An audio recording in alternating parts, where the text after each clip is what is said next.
Hey, what's going on guys? Frosty here. So in today's video, we're going to be covering the second half of the TWAB that I didn't get a chance to go over in yesterday's video as I didn't want to make it 20 minutes long, so here we are. So let's pick up right where we left off and get right on into it. First up, we have buffs and they're talking about Hawkeye Breach Armament's origin trait. They say now increases damage versus Ward of Dawn and Will of Radiant Sword by 30%, 60% with the artifact mod, and damage bonus against stasis crystals has been increased by 15%, both base and with the artifact mod. In case you don't know, you can actually go ahead and focus Hake weapons at the star chart in the helm, just a little helpful FYI there. Next up, Gutshot Straight is getting a buff. They increase bonus auto rifle body shot damage from 10% to 20%. I'll be honest, I don't think I ever even used that perk before, but maybe I'll try it out now. Next, Compulsive Reloader's reload speed benefit is actually getting addressed here. Apparently on some weapons, it doesn't go deep enough into the magazine, so they say now remains active down to half ammo. Honestly, this is one of the perks that I find kind of useless in the game. At that point, just run a loader mod on your gauntlets or a holstering mod on your leg armor and you'll be all set. Next, High Impact Frames intrinsic perk is getting a buff, so now you can crouch and strafe with it. They say now allows a small amount of movement instead of turning off with any movement. This looks like a pretty solid change to me. Next, you're getting a longer window to proc Ambitious Assassin, which is really good, especially for the enhanced version. They say now increase allowed time between kills from 5 seconds to 7 seconds. In case you don't know, you can actually get up to 3 shots in the Forbearance if you crafted one with Enhanced Ambitious Assassin, and this will make it much easier to do that, so that's pretty cool. Next, Well Rounded is getting a buff, and a pretty big one here. Duration is increased from 10 seconds to 15 seconds, however stacking the effect still resets the timer. Overall, that's a 50% time increase duration, so we'll take that for sure. Next up, Recombination is getting looked at, and they say it was important since this is now available on new weapons. They say tweaks to make this function in PvP as intended, now grants up to 100% bonus damage at max stacks in PvE, 50% in PvP. So in case you've been living under a rock or you haven't heard yet, starting next season you will be able to craft all of the Deepstone Crypt weapons, so make sure to get ready to jump in there. Next up, they took a look at Zen Moment, and basically before, if you missed a bullet, it would reset the perk completely, but they say now no longer deactivates on a miss, now has a 1-second timer. This is a pretty solid change in my opinion, as this perk's entire point is basically to control your gun better so you can hit your shots more consistently, which is going to be a huge W for all players, especially controller users though. Next, Rewind Rounds got a fix here, so now works as intended when hitting the cage created by Divinity. I'll be a buck, I didn't even know that was a problem, so glad to see it fixed though. Next up, we have Genesis, and they now removed its restrictions in PvP, so now triggers on breaking a player's shields, so we'll have to see how this perk plays out in the Crucible. Surely Bungie revoking a perk's restrictions in a game mode won't have any negative consequences, right? Next up, One Quiet Moment is getting a faster reactivation after a final blow. Okay.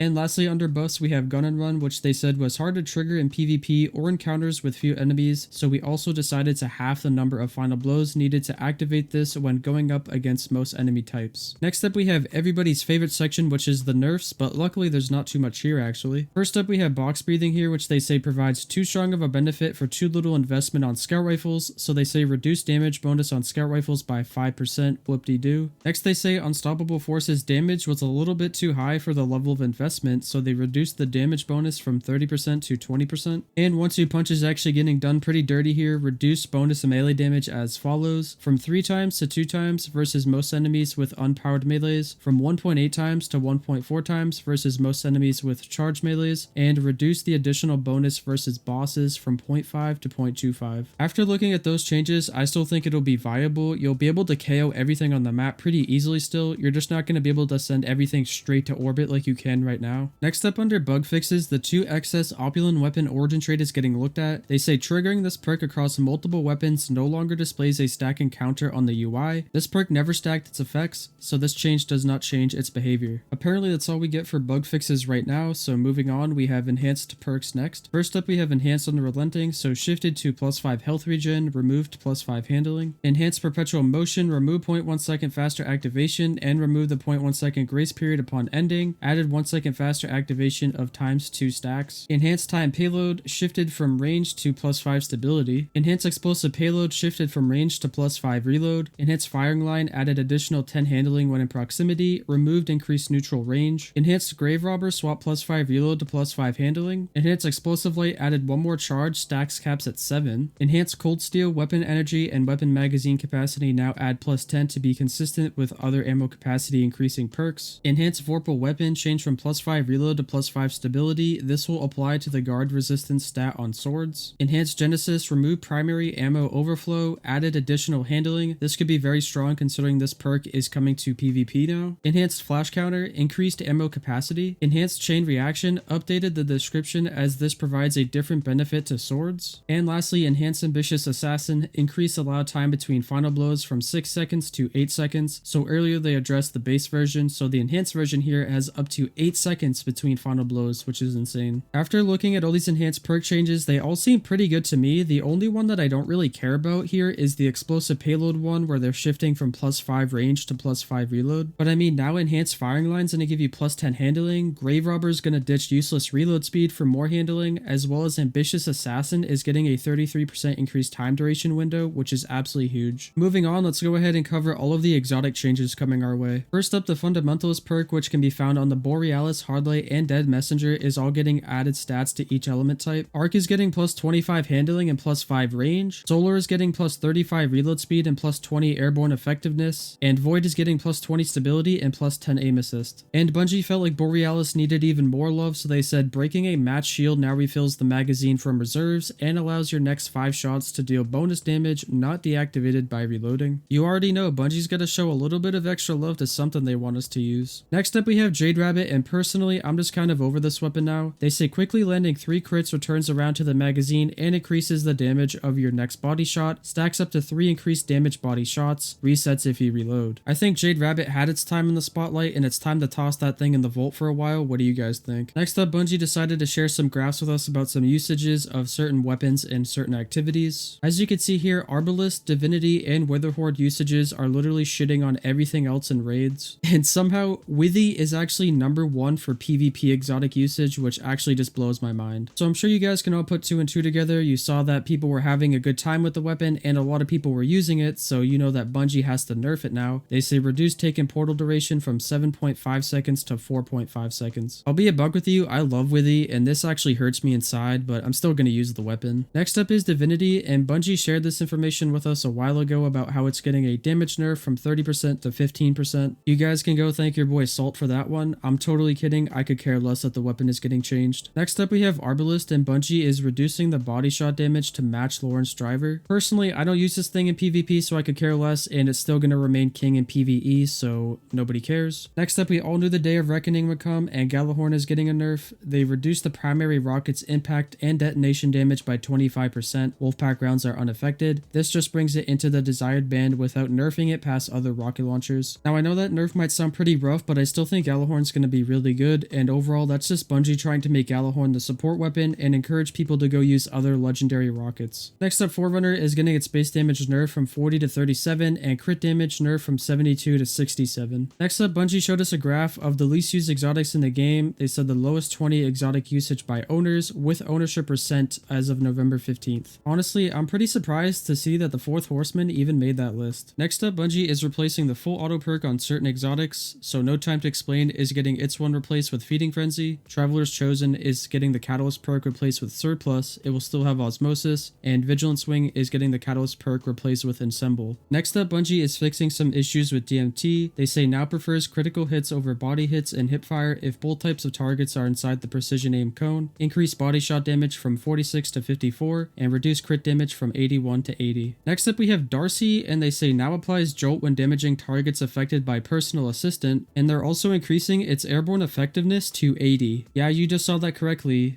Bungie just gave Darcy, which is an arc heavy sniper rifle, 80 airborne effectiveness. Next up we have Wishender, and in case you didn't know, this weapon actually does bonus damage to targets affected by Witherhoard, and this is actually getting a 15% damage bonus going from 10% to 25%. It's just a shame to see that Witherhoard is actually getting its duration nerfed heavily, and honestly a solo player would never be able to actually benefit from this combo unless they hot swapped anyway. Next up we have Whisper, and I'm just gonna let you guys read this buff for yourself as it hurts my brain. It's changes like this that just make me shake my head and go, what are you doing, Bungie? Next up, the Prospector Grenade Launcher is getting Chain Reaction added as its intrinsic perk, so that'll be interesting. The 4th Horseman Shotgun is getting its recoil reduced by 50%. The Forerunner is getting its crit damage increased by 30% and the Rock's damage by 60% in PvE, reduced ammo cost to activate the Rock from 6 to 4, and increased damage at the outer edge of the Rock's damage radius from 0% to 20%. Next up, we have the Merciless Fusion Rifle, which is actually the most unpopular exotic in the game right now. They say merciless decreased charge time on hit now resets on a 5-second timer. This timer is refreshed when you land hits. This looks like a pretty strong buff to merciless and definitely will allow it to start climbing the ranks again. For all you rats out there, the Rat King is actually getting a radius buff from 15 to 20 meters in order to activate its perk. The Legend of Acrius Heavy Shotgun is getting its movement penalties removed. Next up we have Bastion, and Bungie is actually undoing a little bit of an overtuned nerf from back in season 14 on it by reducing the spread angle by 6%. Next up, the Quicksilver Storm auto rifle is getting a buff. They're increasing the PvP maximum grenade damage from 80 to 120 and increasing the explosion radius from 3 meters to 4 meters, and they're also switching the rocket damage from arc to kinetic. Next, they're updating Cold Heart's Arc 3.0 rework.